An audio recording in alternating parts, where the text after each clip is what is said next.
What's up, everybody? It's your boy Dave Mo. Welcome to the new channel, Money Talks.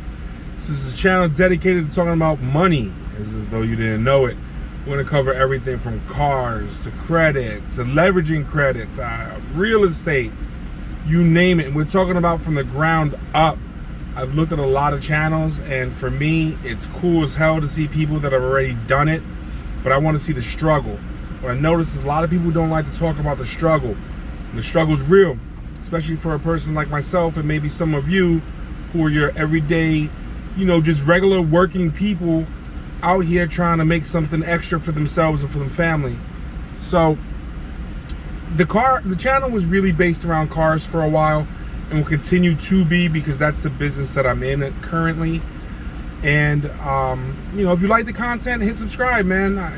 Definitely appreciate it. And if you want to get crazy with it, ring that bell. All right. So anyway, without further ado, let's get into this one. The car game. I personally have not had trouble buying cars. I made videos about this in the past. I'm going to say it again. I kind of believe that the dealers that were having trouble were that mid-level financing dealer, right?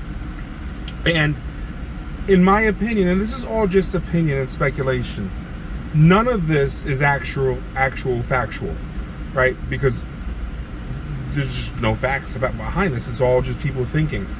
So, and a lot of YouTubers will come out stating things as though they're factual. And they're lying. It's not. They don't know anything more than you or I. So here's the deal. In my opinion, shit rolls downhill. So you have the franchise dealerships that couldn't get their chips, right?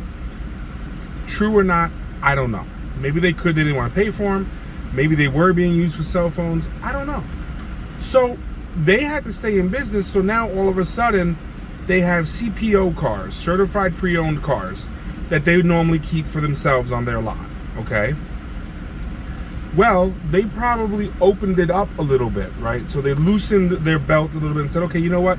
Normally this car would not be a CPO car, and it would end up going to the auction. But maybe we can, fix a couple of things and make it a CPO car. Or what I've noticed where I am, you'll see like a used car dealership, very big, that is tied into the larger dealership.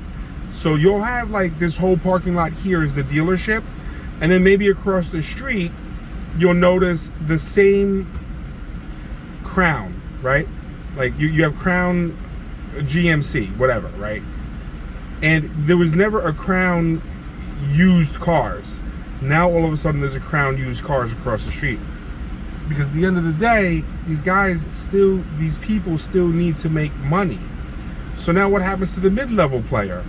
Well, the cars that they're used to getting that are just outside of the CPO qualifications, now they can't get them. Another thing they can't do is get these people financed, because the car prices were so high, you needed a larger down payment, right? And I've said this from the beginning, guys. Most people that are money savvy, if you will, they don't typically want a car payment, right? So once they get to a point where it's like, oh man, that car was really appealing at $2,000 down and $233 a month. Now at $5,000 down and $300 a month, because the bank is still only going to give you a certain amount of money. The bank's not going to say, oh, you guys paid more, let me give you more. No, the bank is in it to make money the way a bank makes money, okay? So what do? They look at it like, okay, this car is worth 10 grand. We're going to cut you a check for 65. And again, these are just fake numbers, okay? So this way the bank already has built in $3,500 of equity, if you will, right? So if they had to repo it, they know that their cushion is big enough where if they had to run it through auction, they're going to make their money back, or at least break even. But no one's in business to break even, okay? So now those mid-level players, they got pushed down. And here's where the problem happens. They had to get knocked, and I don't want to say they were on a high horse, right? because that makes it sound derogatory. But let's just use that term. So they had to get knocked down from their high horse and sell a car that's beneath them. They weren't liking it. They don't like to play in the mud. All right? The mud, honestly, is where I feel the most comfortable. I don't give a damn. I am driving right now a 2006 GMC Yukon Denali. Not the one that you guys seen in prior videos. I sold that one already, and I'll make a video about it. But I'm driving one that I paid $930 out the door for. I've been driving for a week or two. She goes through all the gears. The front AC doesn't work. The rear AC does work. Not the point. The point is, $930. I'll get the front AC fixed. It's not the blower motor. It's the regulator. I already ordered it. I'll get that fixed, and I'll probably get a hood put on because the hood looks really bad, and the hood is $50. So I'll be in this car for, let's just say, $1,050, and I'll put it up for $2,500, and I'm okay making those dollar amounts, okay? But again, the other guys, the mid-level guys, they don't want to play like this because they look at it like, I don't want to just make $1,000. I'm used to making $2,000, $3,000, $4,000 in financing. That well has dried up, guys. For not 100% completely dried up, but it's drying up. All right. So with that being said, now the cars that we used to buy, these low, let's just call them dollar menu cars, they've gone up in price. I've never had a problem with that. If I pay more, you pay more. The customer pays more. I'm not doing anything that everyone else is not doing, right? I also switched it up a lot. I started going on Facebook Marketplace. I started going to Craigslist, and I started buying a little bit more from the general public, okay? As a matter of fact, I'll make a video about it. I just bought a 2003 H2, Hummer H2. Probably a $12,000, $13,000 car. 140,000 on the clock. A little bit rough. The seats were pretty ripped up. Even the back seat was ripped. It was kind of weird. But with that being said, I was able to get all the interior in pretty good shape. No rips, cracks. So I don't know if you know the difference between a rip and a crack. But let me show you here. That's cracks. That's a rip. All right. So with that being said, I scored the whole thing for $400. Usually Hummer interior, a complete Hummer interior setup is about $1,000. The guy at the auto parts store, at the salvage yard I get parts from, he hooked me up because I'm a repeat customer and I'm a personable person. And that will go far, guys. Not being a douchebag goes far. People want to help people that they genuinely like, okay? And he did. He hooked it up, man. He saved me $600 on the interior alone. So wholesale, that car in my area that truck goes for about 10 grand. So you could still find deals, okay? Now, you have a lot of people saying, oh, the market's slowing down. You know, the market's coming down. Do I think that's true? I was watching the auction yesterday. I could tell you this right now. A lot of cars were selling for retail still, at least in the Tampa Bay area, okay? I can't speak to Vegas, I can't speak to Ohio, New York, etc. And also, you gotta keep in mind that the car that one person is looking at, the vehicle type that they're looking at, may not be what I'm looking at. The cars that I'm purchasing are still relatively high, but it doesn't bother me because I'm a person who can spend all day long watching the auctions, going to Facebook, going to Craigslist, and constantly going through everything, and I'll always buy cars. Like I said, I just bought the Hummer. I'm supposed to buy a 08 Infiniti G35 today with a blown engine. I was able to secure the motor for $800, $600 to put it in.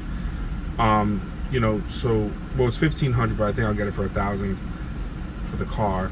So $1,000, $1,800 plus 6 is $2,400. Let's just say another $300 for incidentals. So you got like $2,700 if my last figures are correct. And I'll turn around and get $5,000 for that car fairly quickly. But again, that's because I do my homework. I'm always on my phone. You know, it absorbs a lot of my time, but I treat this like it's my career, like it's my job. So with that being said, guys, if you're worried about buying cars because you can't get them for the price you want, you're just not trying hard enough, or your expectations are a little bit too high. All right, so what I need you guys to do, if you're serious about making money with cars, just understand that we're going through a weird time, and you don't want to go out and blow your nut on a bunch of fucking cars right now. What I tend to do right now is I'm going to buy a few cars now, sell them, right? I'm probably going to make a little bit less money, okay? But enough to stay in business, enough to lace my pockets.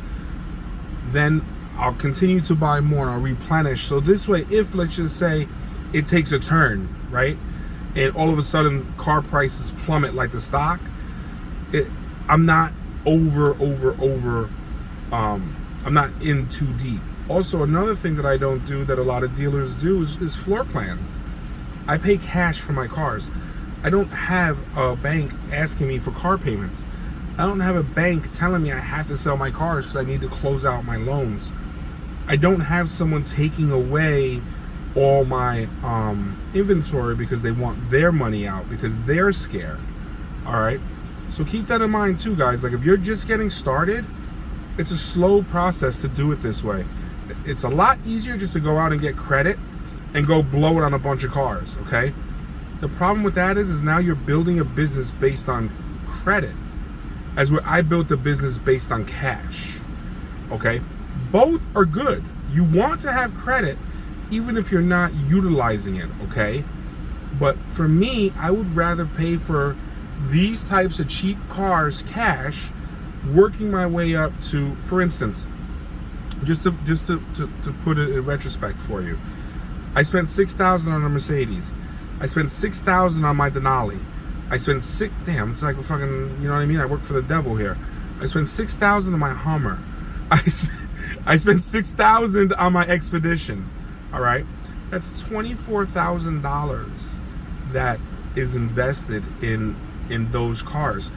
So I'm not only buying these under $1,000 cars, but in the area I sell cars, these dollar menu cars sell a lot faster than the other ones. I don't have to worry about banks getting approving my client. I also don't have to worry about my client not making 1, 2, or 3 payments.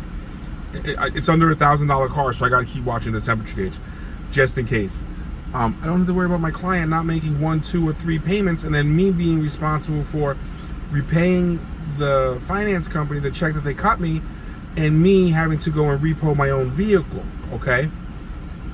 In all honesty, I'm not a huge fan of the financing portion of selling cars. I'm a bigger fan of the buy here, pay here. I don't see the point, and again, disagree with me if you want. As a matter of fact, I encourage you to disagree with me, because I'm an individual that I want to hear the other side, because maybe I'm wrong, and maybe you can enlighten me, and I would love that. For me, I want to get a book of 100 clients, right? 100 clients paying $300 a month is roughly, what is that? 360,000 a year, right? Because 100 clients at $300 a month, 100 paying clients, which means I probably have 120 on the books. So it's 30,000 a month times that by 12 is 36. So it's 360,000 for the year. I don't understand why I would give someone else my interest just because I need my money right now. That's not how I structured my life. For me, I want to set goals. I want my goals to be 10 buy here, pay here's. I want to run to that, okay? I want to run to get 10. At 10 payable clients, my rent is paid for, okay? So now everything else is good to go. It's gravy. Then I want to briskly walk, if you will, to 30. At 30 payable clients, keep in mind I'm saying payable, so you might have 35 on the books, but 30 might be paying you, okay? Once I get that number to 30, I'm now making roughly $9,000. Now I'm lacing my pockets. I'm feeling good. Life is good. Everything's going great. And now for the next, let's just say, year, right? So it takes me X amount of time to get to 10. From 10 to 30 is only 20. It'll take me X amount of time to get to there. Then from 30 to 100, it could take me a year. Because once I've established my 10, I know my bills are paid. Once I established my 30, I know I'm getting laced. Once I hit my 100, yo, it's gravy city. You know what I'm saying? So again, you guys got to do what works for you, but that's what works for me. And my long-term goal, of course, would be to get to the 100. And every time I make a certain amount of money, take that money, roll it over from cars to real estate. And I'm not looking to flip real estate, in all honesty. My goal is to buy doors. I just want a bunch of doors. And, you know, once I have, you know, 10 doors making me a profit of, let's just say, $500 a door, that's $5,000. But I'm also paying down the mortgage on the houses, profiting $500 on each one. Again, these are just broad numbers, okay? And I'm able to make that $5,000, right? On 10 houses. I just said 5, but 10 houses. So, but I'm building equity, right?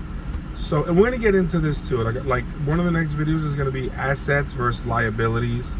And you need to know the difference, okay? You really need to know the difference. And this is why I changed the channel. Because I feel like a lot of us, myself included, we're just very uneducated when it comes to business and money. You know, and that's not what I want for us. Really and truly, I want to grow a team of individuals that want to make money. And want to make money not necessarily for us, but for generations to come. I don't want to be rich. I want to build wealth. You know what I mean?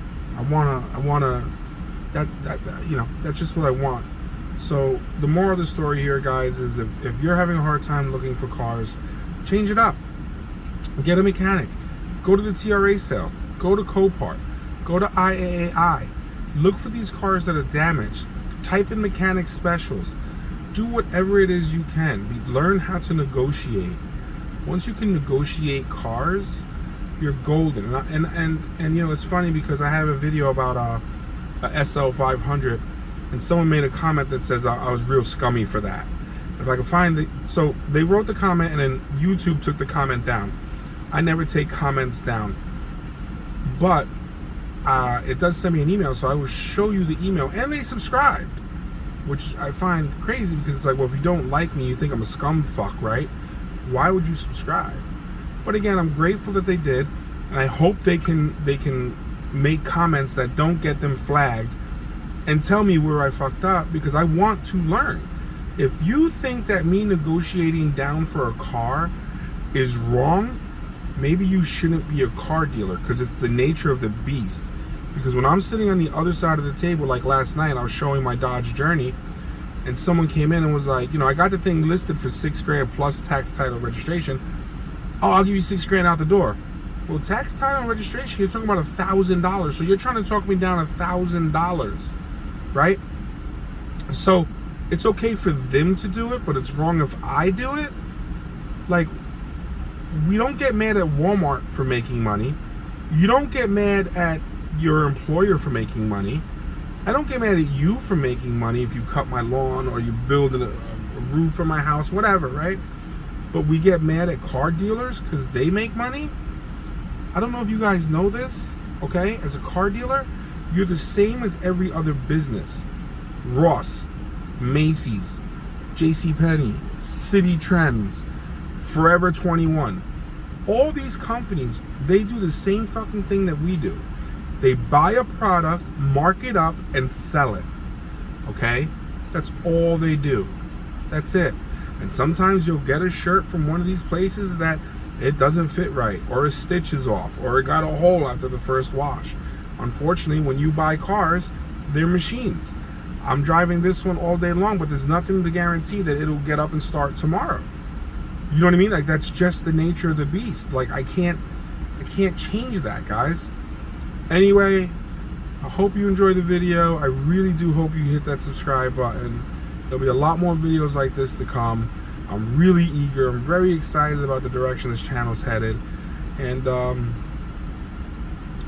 yeah, I'm really happy for us. I hope you subscribe.